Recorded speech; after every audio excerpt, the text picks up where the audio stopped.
Hello my beautiful people, it is I, Jeffrick, here to finally make this no spin tutorial.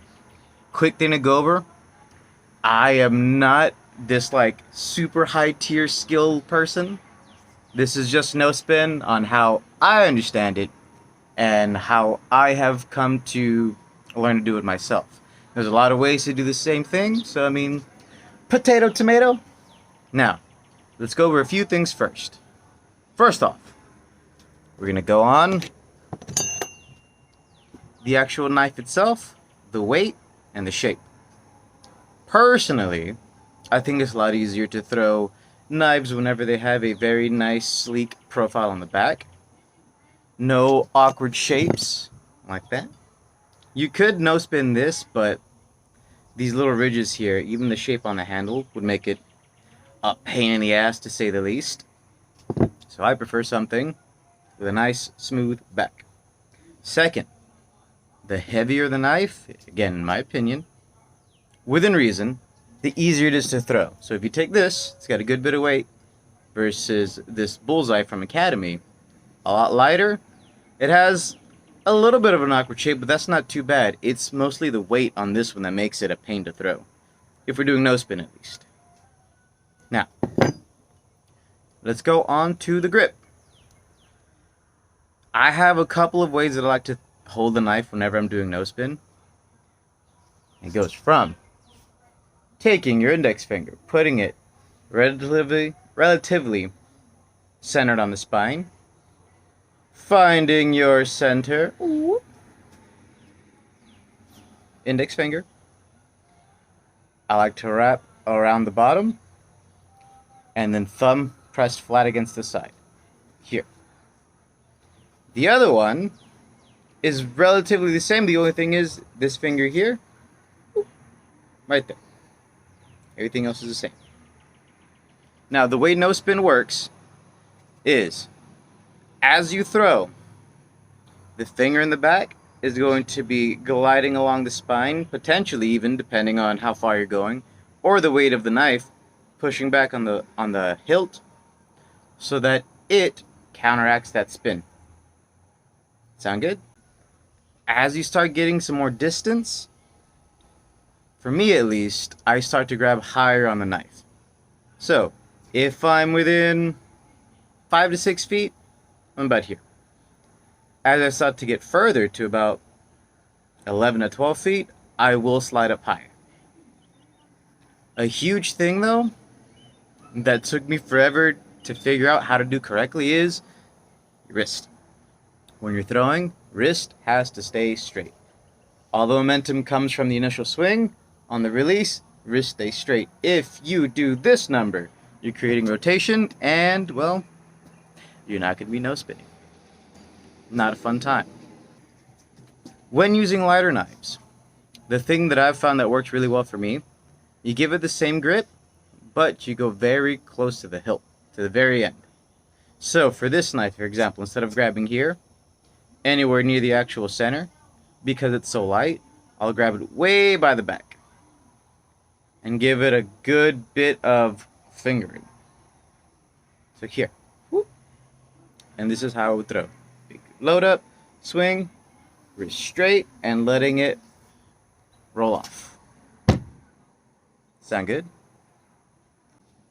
This is something that you can even use with things like a butter knife. You'll see here in a bit, but yes, even with a butter knife you can make this work. But again, because of the size of it, the shape, it's so light, again, I would have to grab it way near the back.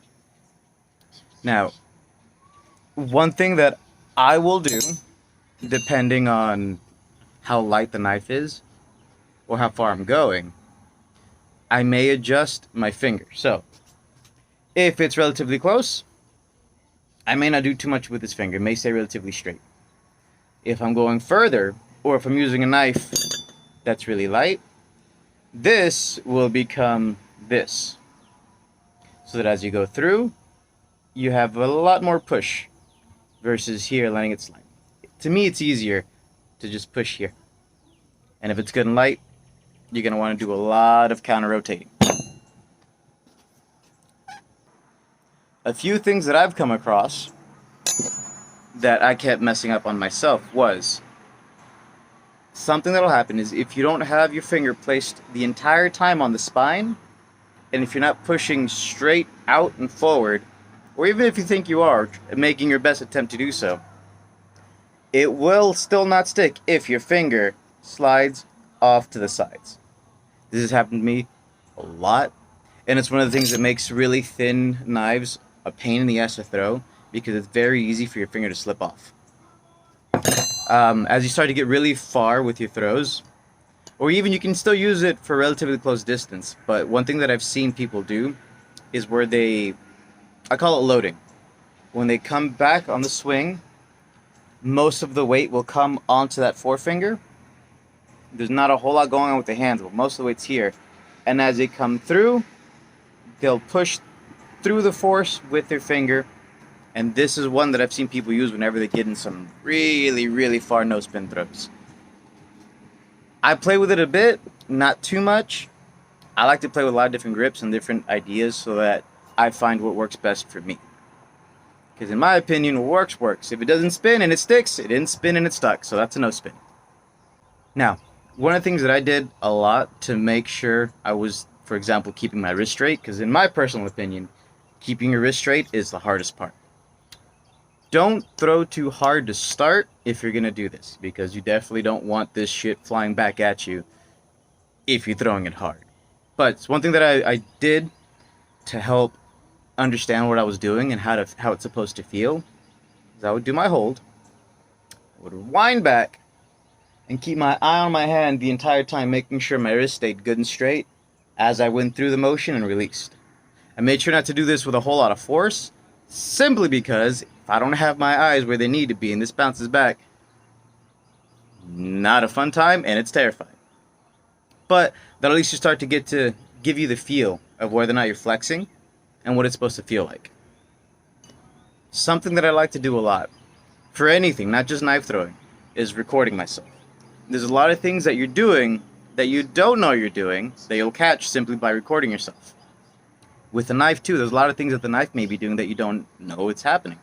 So whenever I'm working on new throws, for example, I record the crap out of every single experiment that I'll do so that I can keep an eye on what I'm doing, whether I'm flexing, whether I'm turning, and what the knife is doing. Is it rotating halfway? Is it doing a full rotation? Is it doing a quarter rotation?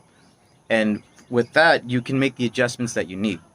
So for example, if you notice that you're throwing consistently and it looks like it's a good no spin throw, but not one is sticking, and then if you watch the video and you'll notice that maybe your knife is coming in at an angle here, that means that one of two things is happening. You're not counter rotating enough, but if you can't figure that part out, then come in a little bit closer, shorten up that range, and it'll be a little straighter.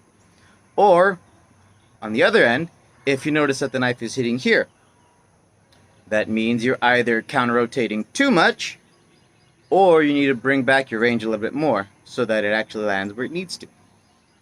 And these are things that you can easily start catching and adjusting for by simply recording yourself. You'd be surprised how helpful that is. Oh my jeebus, it's helpful. Tips and tricks, my guys. So, now that I've done a lot of explaining, and hopefully enough to a degree that made sense, let's go to the more practical part. Let me show you how I do it. Again, this is how I do it. Doesn't mean it's the only way, doesn't even necessarily mean it's the right way. This is just how I understand it, how I do it. Potato, tomato.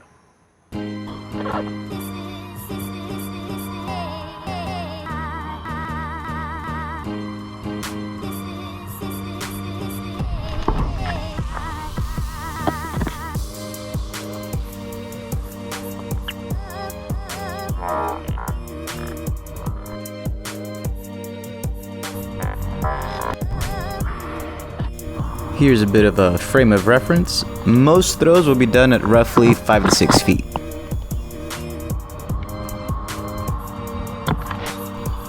First throws at roughly 2 to 3 feet. Don't need to counter rotate too much. The next throws at roughly 4 to 5 feet, so a little bit more of a counter rotation. A little higher on the knife. If you watch on this next throw at roughly 7-8 feet, I don't counter rotate enough, and you'll see it when the knife sticks. Here, a good high hold, because this throws at roughly 11 to 12 feet. So I will generate my power through rotation.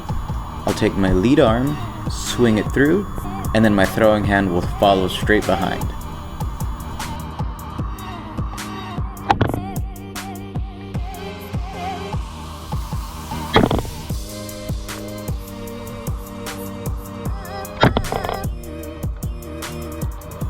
Your stance will probably vary. You can potentially no spin without any particular stance, but to me it's uncomfortable. As a martial artist, I like to take a martial art stance, so feet shoulder width apart, one foot at a 45-degree angle, good little step back, and there you go.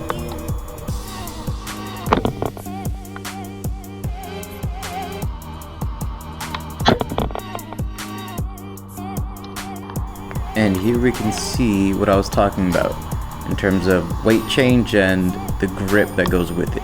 This first knife is relatively heavy, so I don't have to do too much, but these next two are really light, so I have to hold really close to the end with a whole lot of bent finger.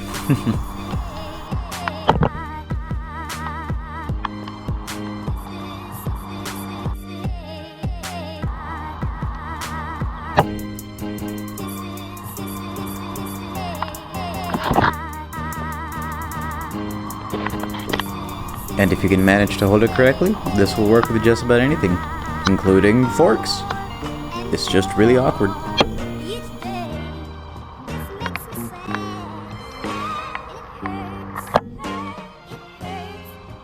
Much love everybody for watching my first tutorial.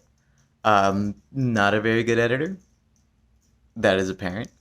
I don't have a lot of great recording equipment, so if it looks and sounds kind of like crap, I'm sorry.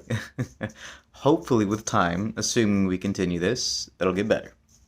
Also, I know there was a whole lot of portrait recording, and that's because it was initially intended for TikTok.